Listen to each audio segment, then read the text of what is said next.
of your time. Gotta give back of your time. Gotta give back of your time.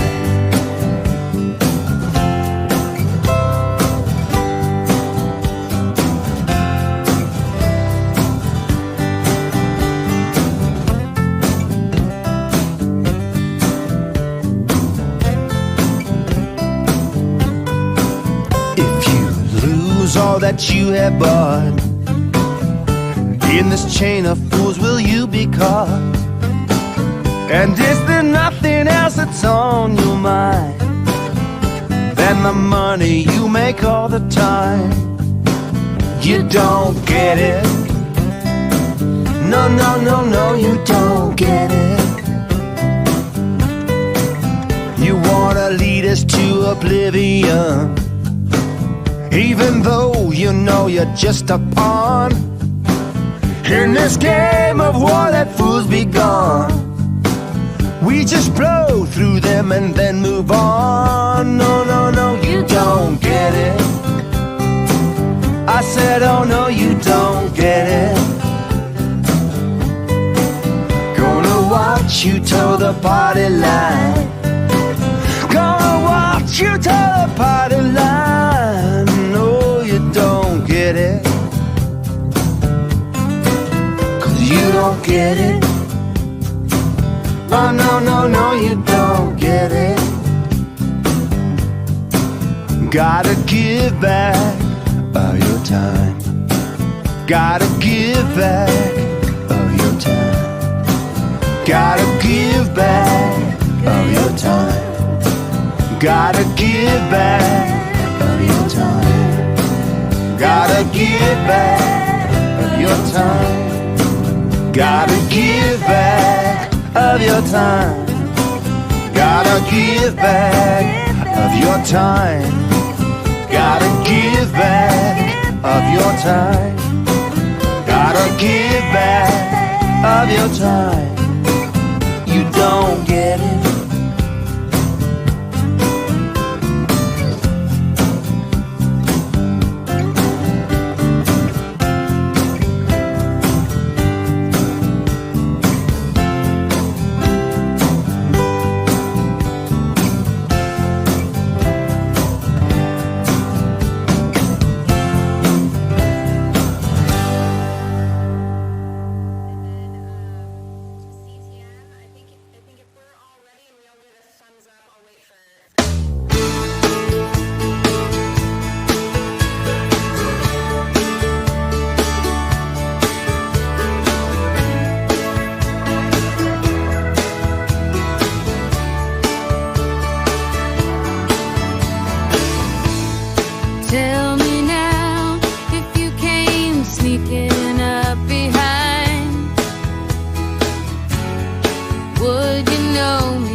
Swore they never seen me cry.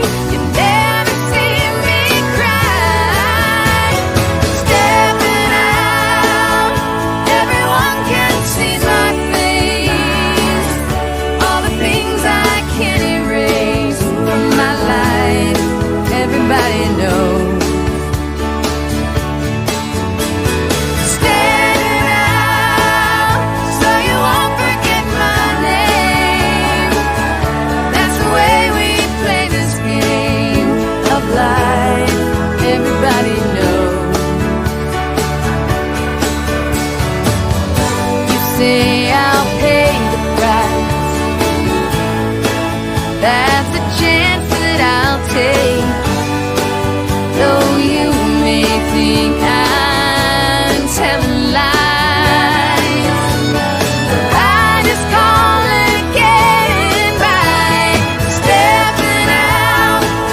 pasando y yo sigo esperando que tú vengas a mí. Y luego cuando estás entre mis brazos y te miro nunca sé qué decir. A veces se me ocurren muchas frases, pero temo que te rías de mí. Y acabo por decirte tiernamente, simplemente algo tonto. He buscado en diccionario las palabras que te digan algo más de amor, mas nunca las encuentro aunque busque muy adentro de mi corazón. Las horas van pasando y yo sigo esperando que tú vengas a mí. Y luego cuando estás entre mis brazos y te miro nunca sé qué decir. A veces se me ocurren muchas frases, pero temo que te...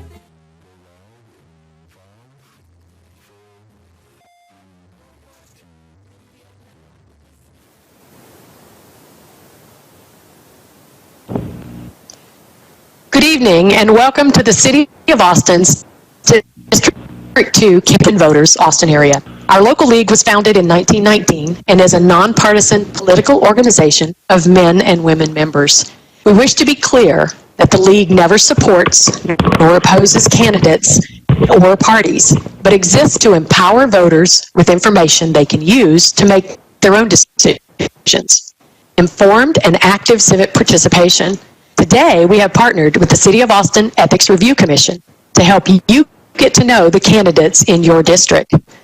All questions are put together by the League of Women Voters of the Austin area and have not been seen in advance by the candidates.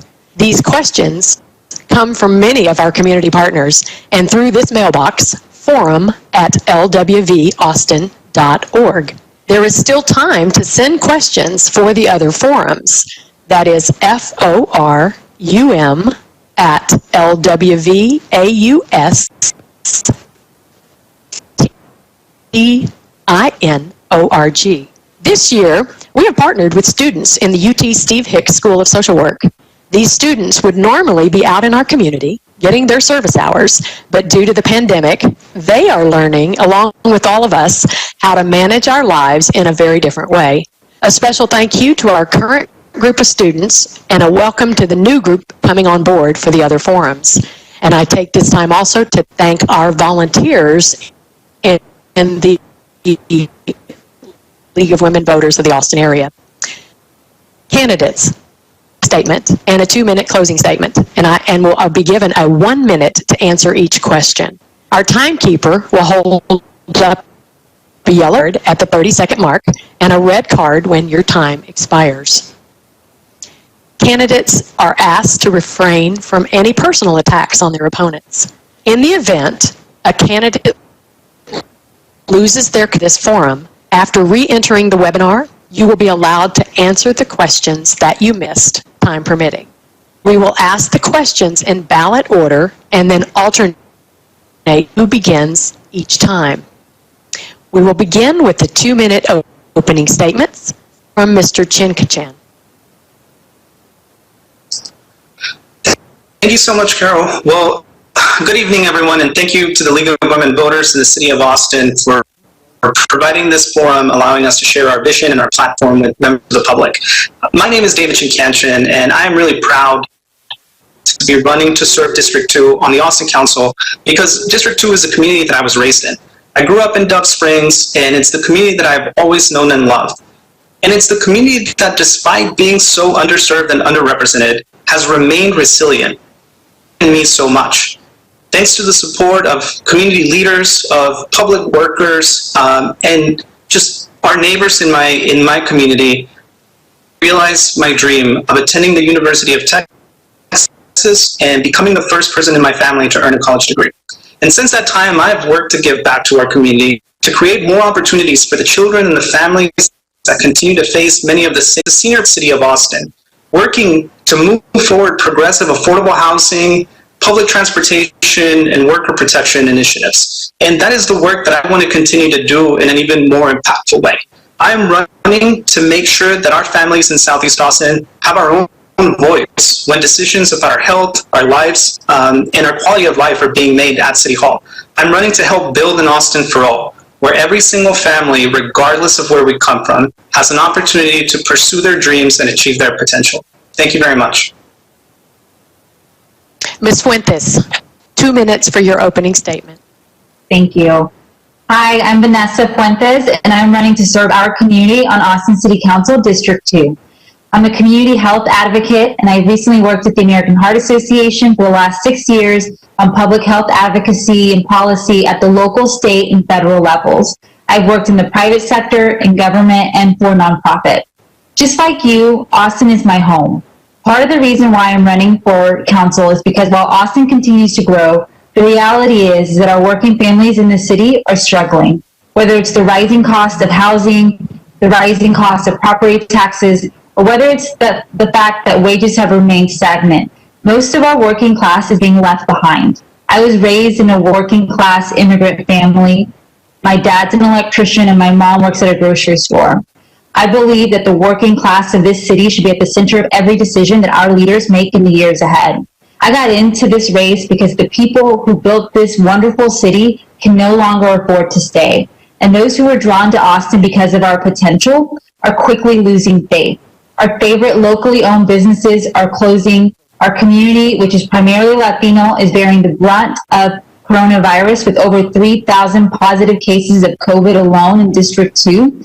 Our people are struggling. I believe that Austin can be a city that every person can call home, a city that grows responsibly, that is sustainable, and a city where democracy is real and that our perspectives are valued. We can unleash our fullest potential, lift up our communities, protect our most vulnerable, and prioritize connected communities. And I'm prepared to help us get us there. Thank you so much. I look forward to our conversation today.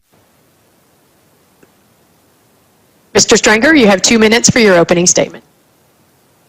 Hi guys, and thank you so much for having me. My name is Alex Strenger, and I am an entrepreneur who drives a pedicab. You know, I am literally the working man who our quote-unquote progressive city council claim to care so much about.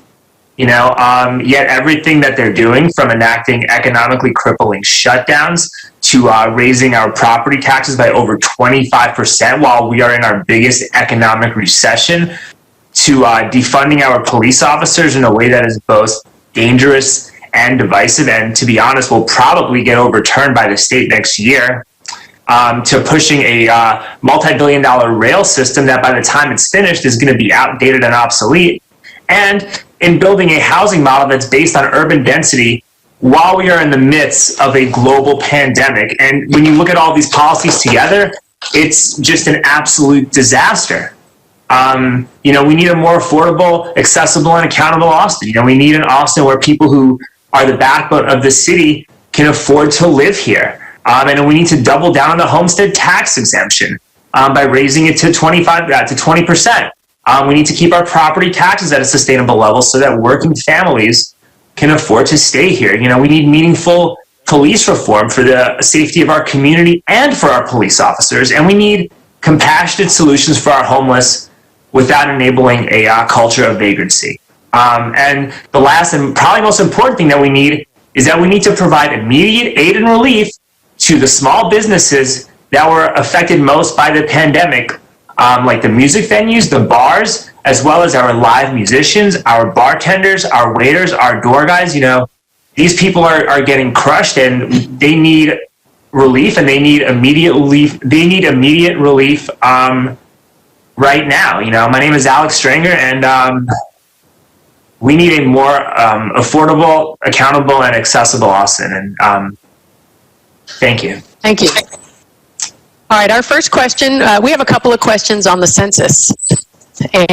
And Ms. Fuentes, and then all of you will get an opportunity to answer the same question. As you know, the number of responses to the U.S. helps to direct billions of dollars in federal funds to local communities for healthcare, emergency responses, schools, education programs, roads, and other public services, and determines the number of seats each state has in Congress for our political representation. District 2 has a 2020 census response rate that ranges between 41% to 69% depending on the area. What, if any, needs to be done by the City Council to increase the response rate in District 2? Yes, absolutely. The census is extremely important to our community, and there's a reason why we've been underfunded in our count, and there's a reason why our community has been struggling to get the word out about the count. There is a sincere lack of fear on the census from our hard-to-count populations. I, throughout this pandemic, have regularly engaged my community on the importance of getting counted, the importance of making our voice heard and included. As you mentioned, funding is at stake. What I've done to help inform and prepare my community includes hosting a community conversation. I did a live stream with an organizer from Jolt, and we talked about the census both in English and in Spanish. As I've handed out meals to our neighbors in need in Del Valle and Dove Springs, I've included important census outreach information. I'm proud to serve on the Latino Census Count Committee, and as someone who's deeply involved in our Latino community, both serving on the board of the Hispanic Women's Network and the Greater Austin Hispanic Chamber, I've doubled down on my efforts to ensure that our community gets counted. Thank you. Thank you.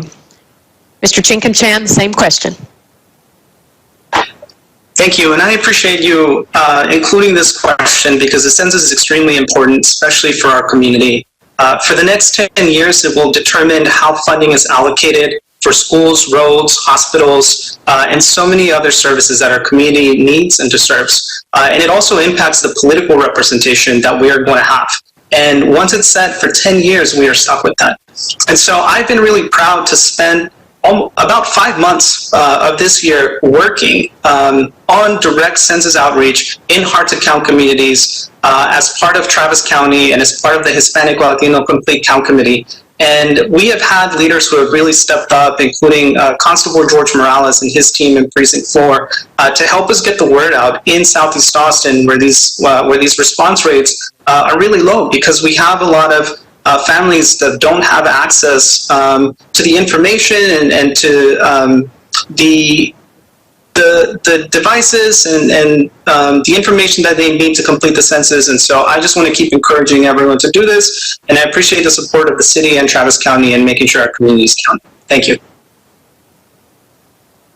Mr. Strenger, you should have next, and I called on Mr. Chincanchan to do that. So you should have been second. So you're going to get the last response here, and you're also going to get the first question. You're going to get to answer the next question first, okay? Excited. Okay. Well, I think, you can't understate the importance of filling out a census, just like David and Vanessa just mentioned. But what this really boils down to is, it boils down to trust. And, when you have a government, when you have a city council that's repeatedly gentrifying and pushing working families outside of Austin, while simultaneously reciting progressive platitudes in which they're doing the exact opposite of, you're not going to trust your government.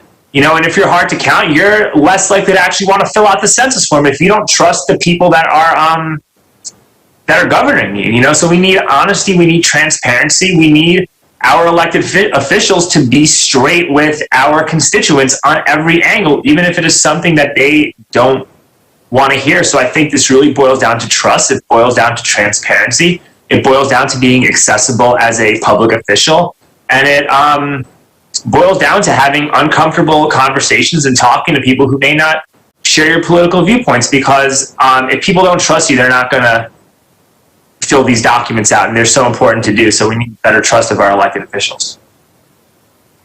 Thank you. All right, Mr. Strenger, we have this question, and it's a question the students came up with, and it's on food security in District 2. Velocity is a large mixed-use project planned to develop at the southeast corner of FM 973 and Texas 71. HEB has purchased land there, but has not released information on if or when a store might be built. The majority of District 2 is a food desert, an area of land characterized by lack of access to nourishing and healthful foods like fresh produce.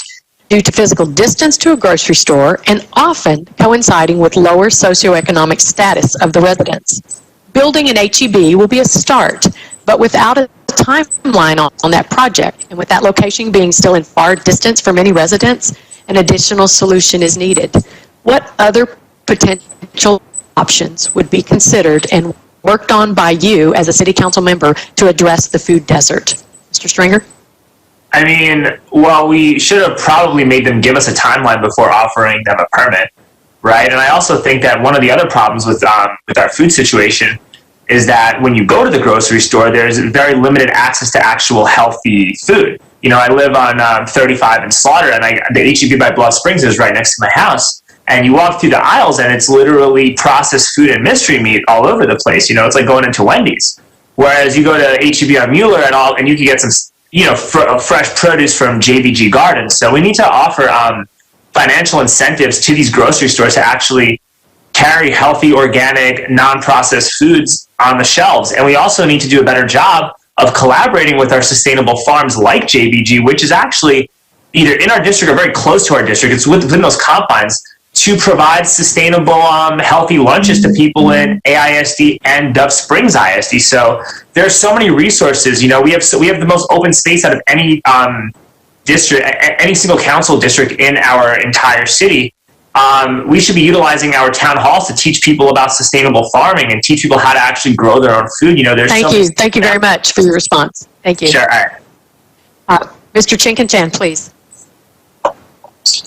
Thank you. As someone who grew up in Dove Springs, I'm really familiar with this issue. You know, our community has faced decades and decades of institutional neglect, and it's left us really vulnerable with pre-existing conditions, housing instability, food insecurity, lack of access to healthcare. And food insecurity is one of the ones that's really near and dear to my heart. I have an infants and children program. For the WIC program, providing food access to families who are food insecure, not just direct assistance, but nutritional information is one of the issues that I will keep prioritizing. And I have had the opportunity to work during my time at City Hall as a policy advisor and chief of staff on bringing more food access to East and Southeast Austin. And if my community allows me to serve as our representative on the council, I will continue to fight for this and will make it one of my top priorities. Thank you. Thank you, Ms. Fuentes. Yes, food justice is one of my top issues. It's actually something I've worked on both professionally at the American Heart Association, where we took on addressing food deserts, not only here in Austin, but all across the state, and something that I've been passionate about volunteering on my personal time and actively volunteering right now with the Del Valley Community Coalition. You mentioned the HEB, and we've been working to pressure HEB to break ground on their store out there in Del Valley. You know, professionally with the American Heart Association, I know that policies that we've worked on in other areas throughout the state include a healthy food financing initiative. With the city of Austin, we've worked on a healthy corner stores initiative. But at the end of the day, we need to get a grocery store in our food deserts. And what I would intend to champion is doing a grocery co-op model, really building community power, ensuring that we're able to not wait around until an arbitrary number on rooftops, that we're able to address the need head on. And as someone who will be raising my family here in the 4-4, a food desert, I care deeply about food access. I have the experience working on food access both professionally and as a volunteer, and it's one of my top priorities. Thank you. Thank you. All right. So for this next question, Mr. Chincanchan, we'll start with you. And this is on homelessness.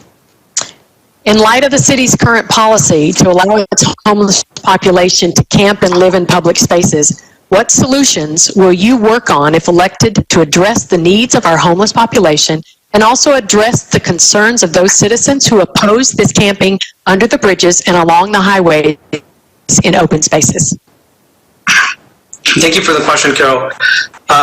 First, I want to say that criminalizing folks who are in need of assistance, shelter, and care is really cruel, and it doesn't serve the public safety outcomes that our community wants to see.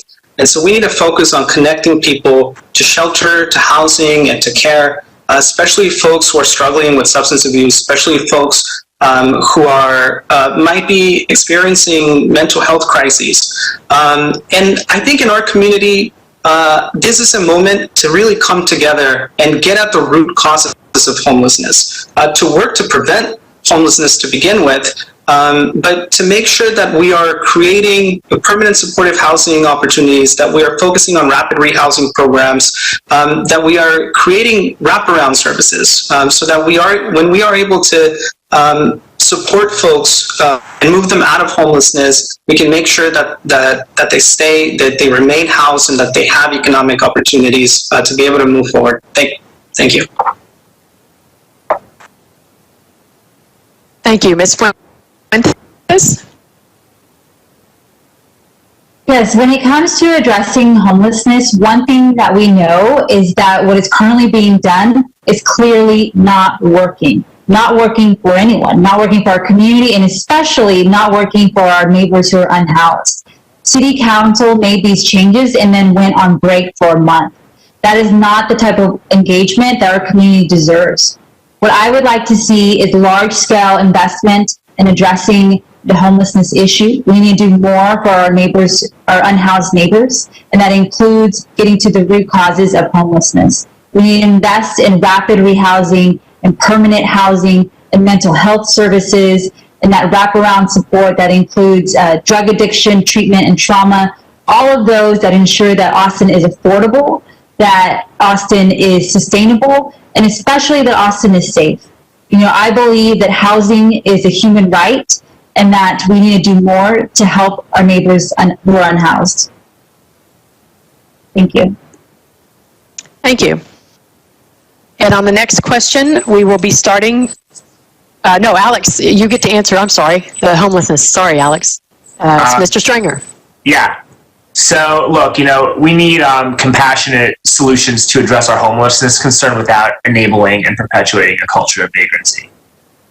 You know, I don't think we should overturn the camping den, but I do have a big problem, along with a lot of people that I know, with all the refuse and the trash that's like under the bridges and all scattered throughout the camps. And we should be incentivizing cleanups a lot more than what we're doing. You know, we should be offering tax breaks and financial incentives to businesses to do cleanups and to do clothes and food drives. And what we should also do is we should utilize these cleanups for diversion programs. Like if you get caught doing a misdemeanor, or if you get caught with like some low level drug offense, they should just have you clean up a couple of homeless camps, which are desperately needed to in order to get your like case or charges dropped. And that could even extend to like AISD or DBISD for kids who, you know, got caught like smoking weed or something, and then it could get them to not go to ALC or whatnot. We should also utilize our parking meters. Every time you park a car, you should have the option to donate money to a homeless organization that's approved by the city. And, you know, who knows, maybe this will even encourage people to pay for parking.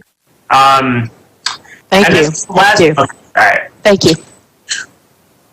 All right, and on this next question, we will be starting with Ms. Fuentes. This is on flooding and flood mitigation. One of our community partners informed us that flooding of residences is still occurring in District 2 from Onion Creek, Williamson Creek, and other waterways in the district, in part due to the prior practice of filling in drainage ways and constructing residence over such areas. What will you do as a council member to address this situation and to address the harm caused on District 2 citizens who experience flooding?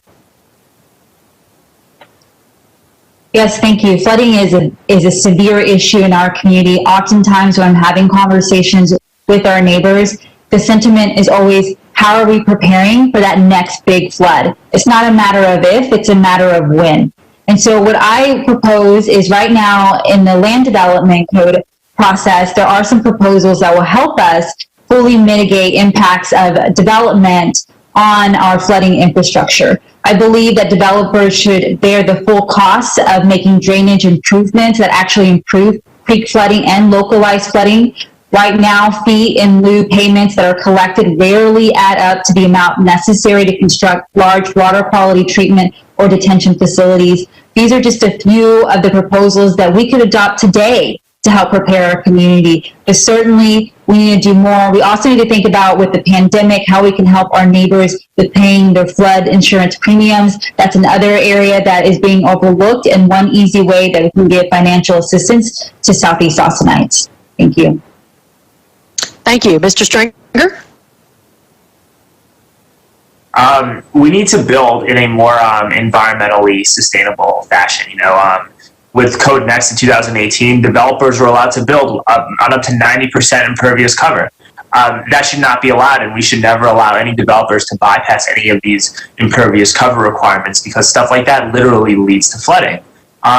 We should also we should utilize our rainy day funds better and have a better relationship with the state and with the federal government, so that when something like this does happen again, you can provide just compensation to the people whose houses were damaged as a result of the floods. It took over 2 years for some of these people to even get a penny from the federal government as a result of what happened in Dove Springs a few years ago. That's unacceptable. So we need to do a better job of communicating with higher officials, and we need to do a better job of making sure we build in an environmentally sustainable manner. Thank you. Mr. Chincanchan. So the neighborhood that I was raised in, Dove Springs, has been grappling with this challenge for a very long time. And if we don't take urgent action, there's going to be more in pain and suffering like we've already seen. When it comes to climate resilience and taking urgent action on climate change, that needs to be at the top of our priority. But in Dove Springs, this takes me back to what I was saying earlier. We faced decades and decades of institutional neglect, and that has been neglect of infrastructure. In Dove Springs, we have localized flooding that even with moderate rainfall means that our residents are living in fear that their homes might be flooded. And so we need to make the infrastructure investments that are long overdue in our community, and we need to align our land development code in a way that better addresses those climate challenges, that provides more affordable housing opportunities, and just helps us plan with an eye toward the future. So thank you very much. All right, this next question, we're going to start with you, Mr. Strenger. And we have a two-part question on police funding. Okay, we have the first question we have, which we're going to allow all of you to answer, is on the protesters. Okay, the second question we're going to have is on public safety concerns.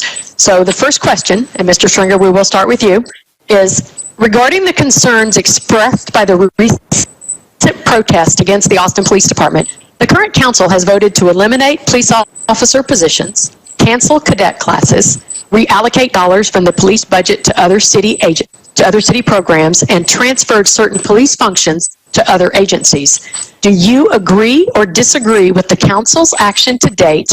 Why or why not? If elected, what would you do to address the protesters' concerns? Man, it's a loaded question. Look, I think that the way in which we defunded our police was very divisive and very irresponsible. That being said, I do think that we need real and meaningful police reform. So what I think the problem is that when we took $175 million from our police department, none of that money went back into the jobs and into the venues that were the most affected by the pandemic. If they were to defund APD by $175 million and provide that money to our musicians and our artists and our bartenders and our service industry professionals, I would be fine with that. And I'm sure a lot of conservatives and even a bunch of cops would probably be okay and understand that. But, it's just going into the same things that we're always putting our money into with no tangible return on that. That being said, when it comes to addressing police reform, we need to restructure our police budget to create better trained cops for the safety of the community and the officers. Look, we need independent reviews. Thank you, Mr. Strenger. Thank you. All right, Mr. Chincanchan, I think you are next on this question. Do you agree or disagree with the council's action to date? And if elected, what would you do to address the protesters' concerns? Thank you. Well, I am one of those protesters. And I think that the protests for justice and for Black lives that are happening around the country are righteous. And, not everyone in our community, in our country, experiences their interactions with our criminal justice system in the same way. We know that there are broad discrepancies, especially along race. And I think that it's a moment for us to take urgent action to really address those disparities and to help build public safety institutions that better serve all of our communities. The reason it's so important to say Black Lives Matter is because there are institutions in our country meant to uphold justice that don't recognize that simple fact. And so in our community, as elected leaders, as community leaders, we need to prioritize our community's health and safety, all of our community's health and safety. And so if I am elected, I would work as a council member to find ways to reform and change our system to better serve all of us. Thank you very much. Thank you. Ms. Fuentes? Oh, thank you. So the truth is, Austin is one of the safest cities in this country, yet the majority of police shootings that happened in 2018 happened in Southeast Austin. The reality is, for many of our Austinites living in District 2, is that we feel over-criminalized based on the color of our skin, and that is not okay.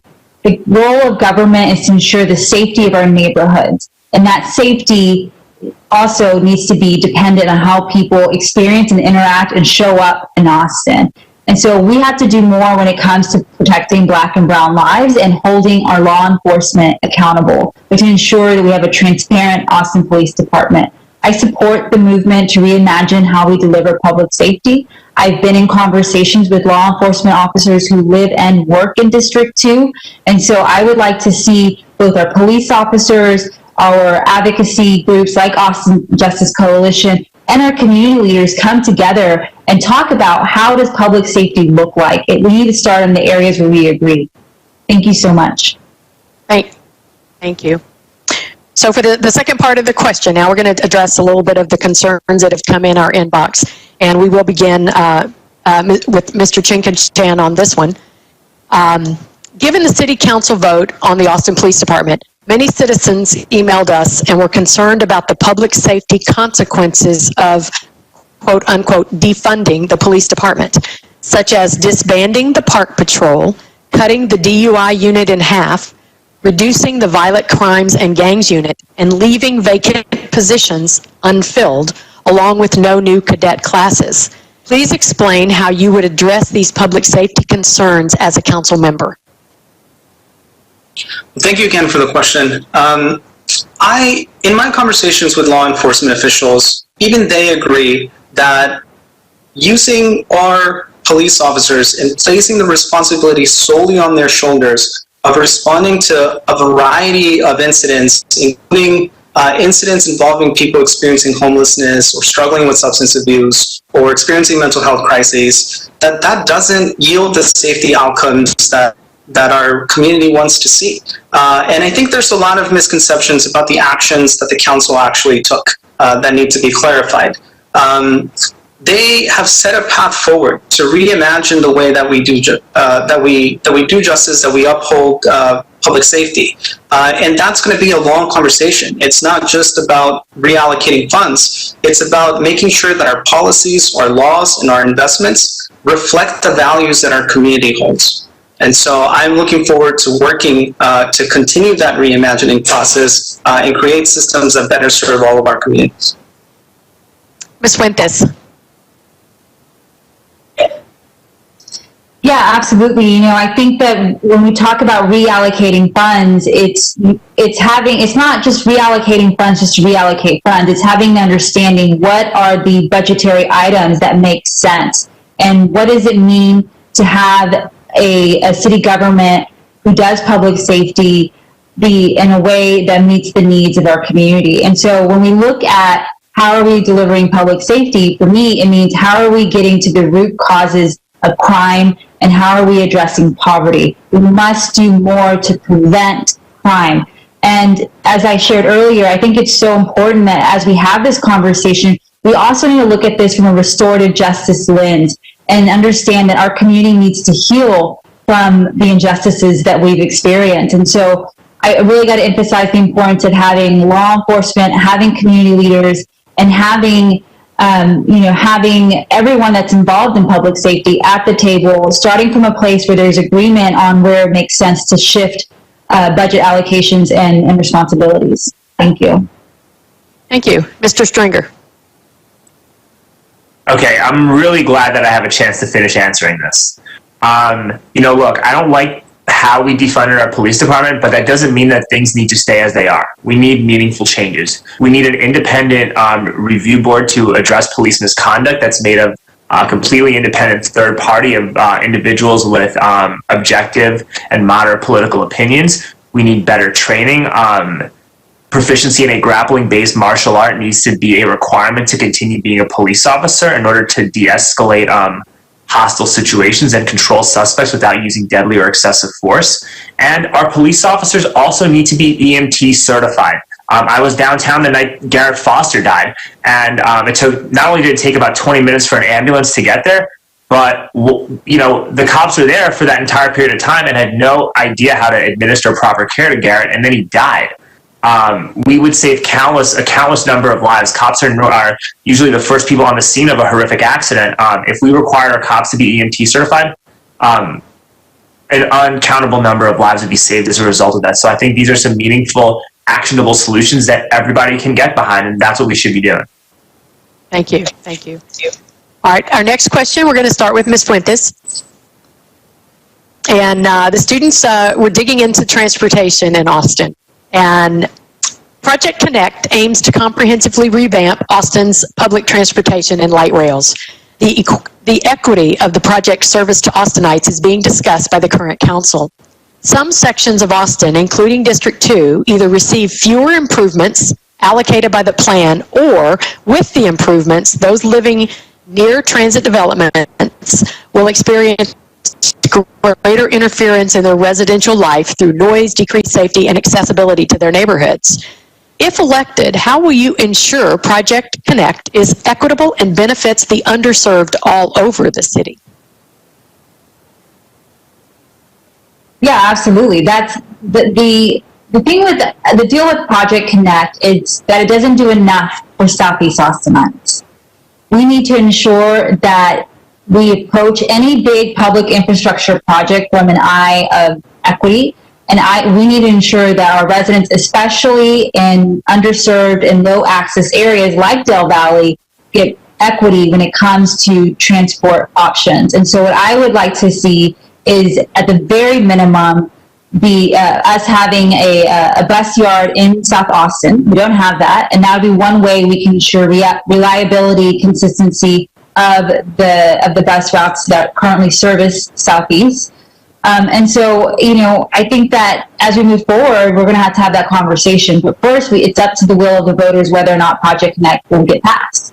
I believe that it's necessary given the climate crisis that we're in, and that it'll bring the necessary jobs that we need right now in this economic downturn. But certainly, we must remain vigilant when it comes to equity. Thank you. Thank you. Mr. Strenger. I mean, I don't really think that Project Connect is a good idea or the answer to our problems right now, if you want my honest opinion. It's a multi-billion-dollar investment that's going to bring our taxes through the roof over the years, which will raise rent subsequently. And not only that, but train ridership's decreased year over year for the past 20 years. And in the face of a pandemic with more and more people working from home, I feel like we're not going to get any bang for our investment. And then, by the time this project actually gets built, it's going to be obsolete. We're making such great advancements in micromobility right now that by the time Project Connect actually becomes like a real thing, you're going to have scooters and mopeds that are able to go on 35 and moped anyway that are electric vehicles, which will be fighting climate change. So, we have to figure out like a more reasonable and actionable and more cost-effective way to address this, and we should do a better job of utilizing our micromobility. We could even have people pay a subscription to have a Lime scooter, to have like scooters or the Rebel mopeds or any of these electric bikes delivered to their homes so they can use them on a monthly basis in a more affordable fashion. But to spend billions of dollars on a rail right now while we're in a huge recession, this isn't the time. Thank you. Thank you. Mr. Chincanchan. Thank you. I'm really proud to have a strong record supporting public transportation and transit initiatives and investments, especially to serve our communities in East and Southeast Austin. For me, public transportation isn't just about getting from point A to point B. It's about having access to opportunity, to grocery stores and jobs and employment centers and schools and healthcare centers and so much more. And so I'm going to continue fighting for infrastructure improvements and for transit, especially for our working families and our communities in Southeast Austin that have been underserved. When I take the bus, when I take the number 7 downtown, the folks I'm riding it with are hospitality workers, service industry workers, people who work in the building trades. Those are the people we need to serve. But we have to make investments like the council made in including the $300 million for anti-displacement strategies to make sure that we're not displacing the people that we are intending to serve and to make sure we're creating more opportunities along those transit corridors for people to be connected to services. Thank you. Thank you. Our next question, we're going to start with Mr. Strenger. Mr. Strenger, this is on, let's talk a little bit about land development and code rewrite. This is from the students. The students found that the Austin Bulldog reported this month that an average of 19% up to 37% of candidate fundraising since June 30th has come from real estate or property-related sources in Austin. So they want to know, if elected, what are your plans for rezoning and land development codes, and how will you ensure the voices of all your constituents come before the voices of developer donors? Well, before we start, I'm proud to say that I have not received a penny from the real estate and development industry, so let's get that out of the way. We need to build in an economically and in an environmentally intelligent manner. We need to preserve people's right to own and keep their single-family homes at all costs. We need to get rid of the burdensome regulations and fees that people have to pay to the city to make improvements to their house. And the last thing that we should be doing is building a land code on urban density when we are literally in the midst of a global pandemic, and being in close proximity to one another is how you spread viruses. The idea of instituting something like Code Next right now it's irresponsible beyond measure, if you want my honest opinion. Thank you. And next to answer this, Mr. Chincanchan.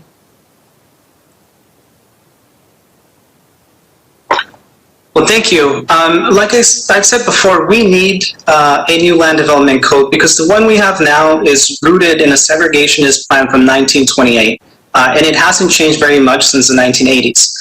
And what we have seen under this land development code is gentrification, displacement, flooding, sprawl, environmental degradation.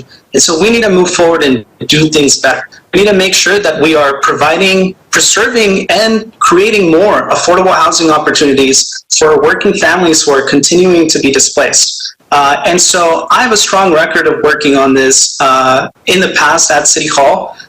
Working with affordable housing developers, working with our public housing authority to create more of these opportunities. And that last question about public transit, I think applies here as well. It's not just about housing.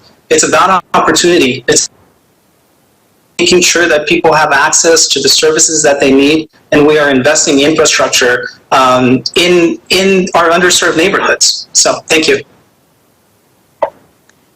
Thank you. Ms. Fuentes. Yeah, so I believe that our greatest asset is our people, and it's the families across our district, it's the families across Austin, and for me, it's knowing that I'm going to be raising my family here in Southeast Austin. So when it comes to a land development code, I'm looking at it through the lens of how is it helping our people who live here today, and how are we planning for the families of tomorrow?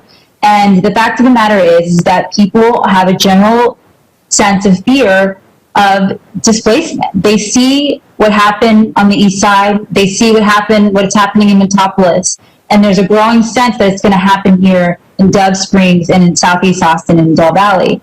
So what I would like to see when it comes to our land development code, and I do believe it needs to be updated. The last time it was updated was before I was born, when Austin was half the size it is today, is a fully funded anti-displacement program. We need to do more to protect our most vulnerable. We need to ensure that the Austinites of today can still continue to call Austin their home.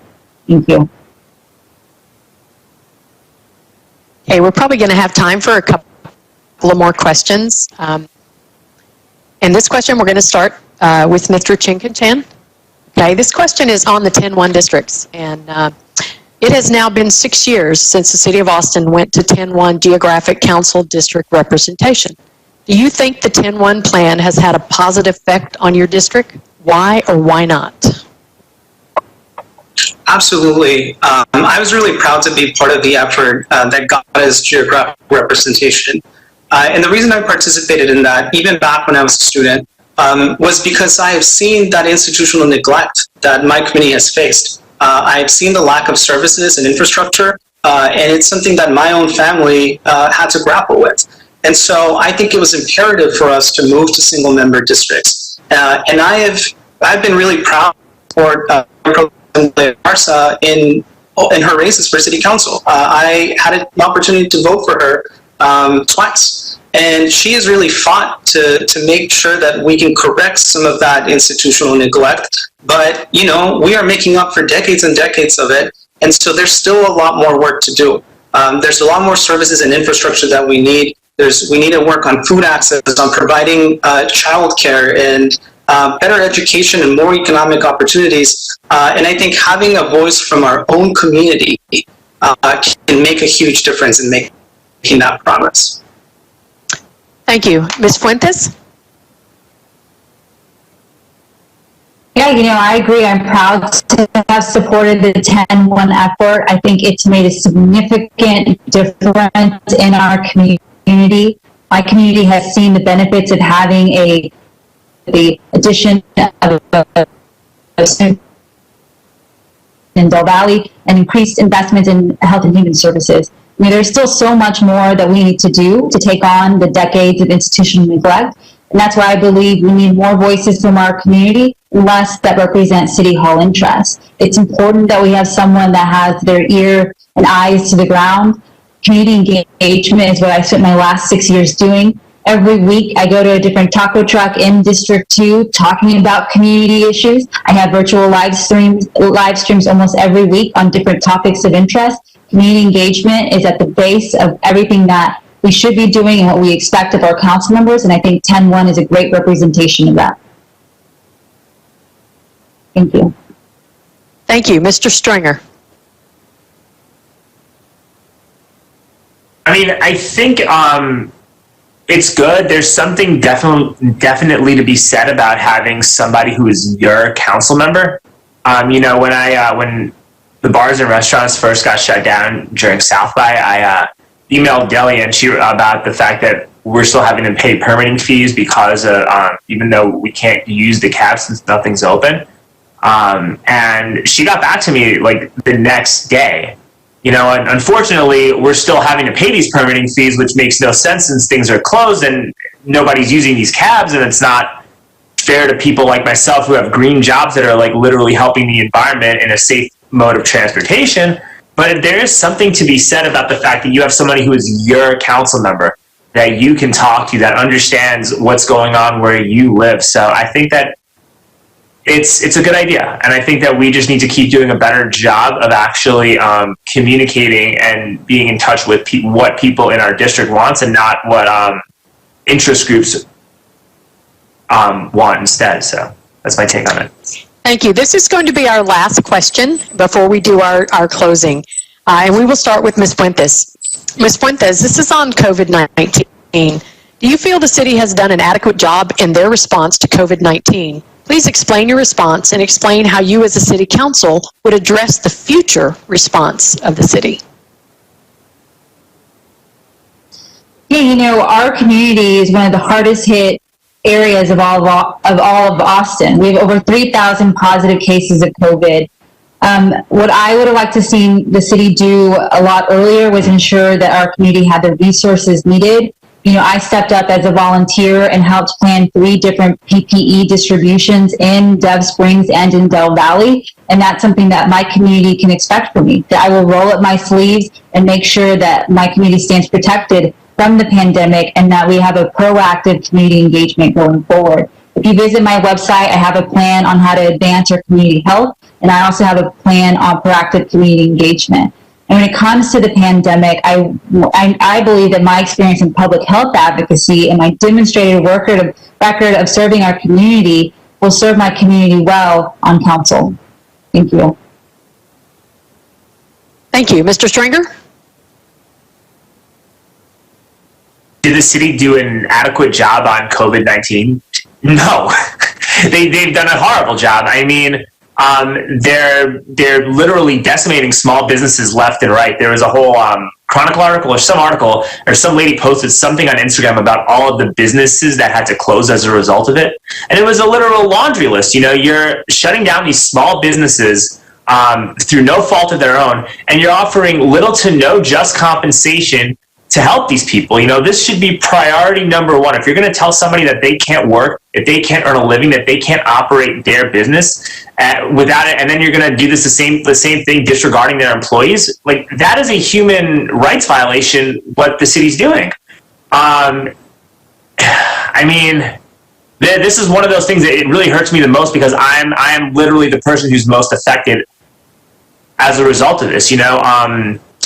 And then you find out that 94% of all the COVID deaths had pre-existing conditions. We need to shift the narrative now to helping people lead healthier lifestyles. And our city is not doing that. They're perpetuating a fear-based narrative to keep us on edge and fighting with one another. And it's almost as though they are intentionally destroying our small business community. Thank you very much. Mr. Chincanchan. We've experienced pain, death, and suffering as a result of the pandemic in our Southeast Austin community and in our Latino community, where we make up more than half the cases and more than half the COVID-related. And a huge factor in that has been that institutional neglect that I keep mentioning. And another aspect of it is that in our community, we have frontline workers who are out there risking their lives, their health, and their safety to provide essential services. And they're doing it without the essential protections that they deserve, with little choice and with little compensation.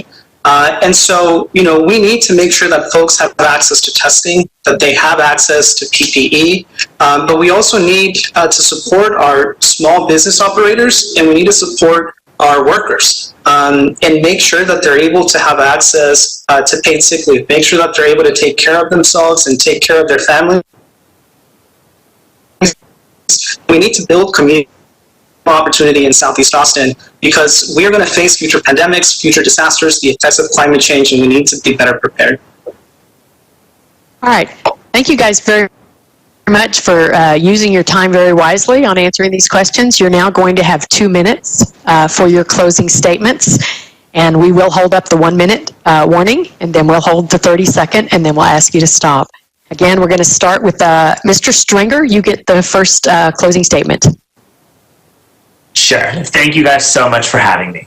Like I said earlier, I'm an entrepreneur who drives a pedicab, and I am the literal working person who the city needs to actually take into account. And it seems as though everything our city has done as a result of the pandemic has been almost deliberately done to push people like myself out of Austin. You know, I wish I could say that I was happy to be here, but I'm not. You know, I'm not a politician, and I don't want to be a politician, but the gross ineptitude of our city council as a result of how they handled the pandemic, the decision to raise our taxes, funding a multi-billion-dollar infrastructure project that's going to be obsolete by the time it's finished, building a housing model on density when that's how you literally spread viruses. I mean, this glaring ineptitude leaves me no choice but to have to run.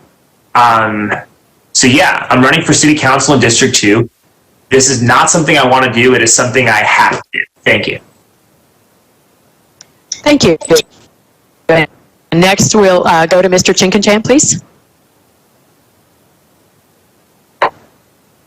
Thank you very much. Again, thank you all for organizing this forum. I want to say that I think what makes this field is that I am the candidate that has a deep personal connection to this district, the convictions and the values needed to push for change, the hard-earned trust and relationships that are needed to continue building strong coalitions for progress, and the relevant experience that's needed to hit the ground running because our community doesn't have any more time to wait. Thank you very much for your time.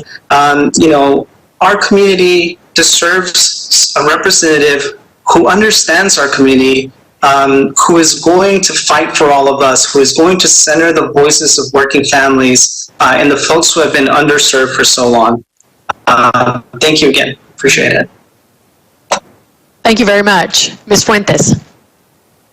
Thank you. Thank you so much for hosting tonight's forum.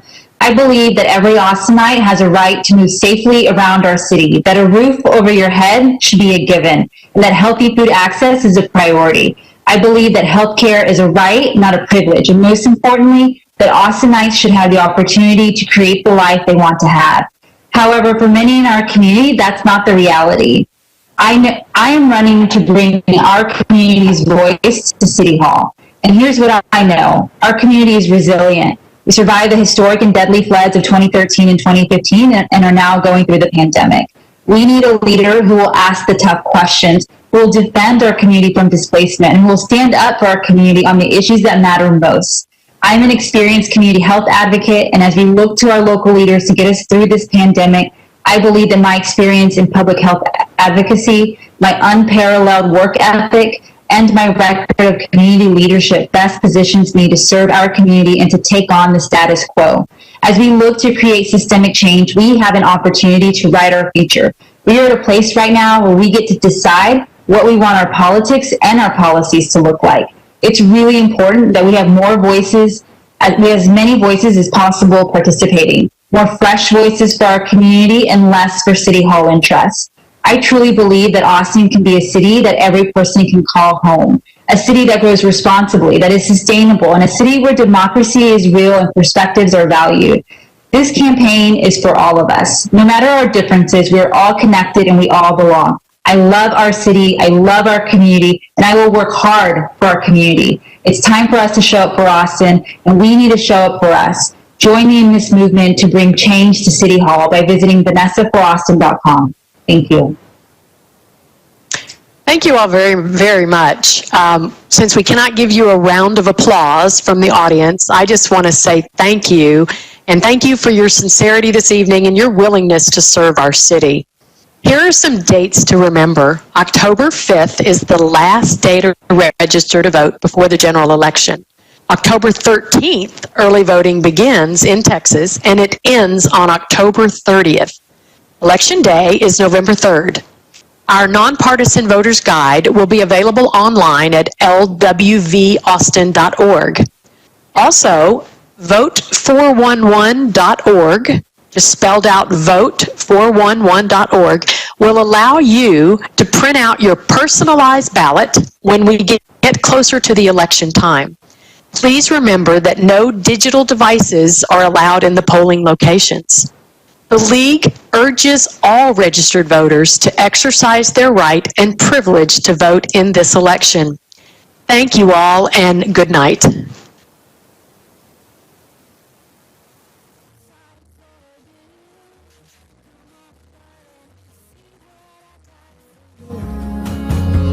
The wolf is gone, the wolf is gone. Come down home again. I'm better than I was before. We'll laugh at the rain of falling, 'cause the wolf's gone from the door. Come down home again.